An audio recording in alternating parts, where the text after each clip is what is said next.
Ako si Imelda Romualdez Marcos bilang kinatawan ng unang distrito ng Leyte ay taimtim na nanunumpa. Natutuparin ko ng buong husay at katapatan ang aking kasalukuyang nasusundin ko ang mga batas, mga kautusang legal at mga dekretong ipinaiiral ng mga sadyang itinakdang may kapangyarihan ng Republika ng Pilipinas. Kasihan nawa ako ng Diyos. Congratulations.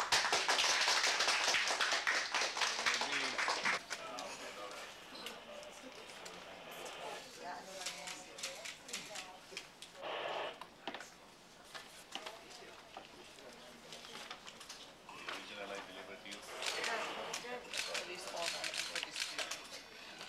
Congratulations once again.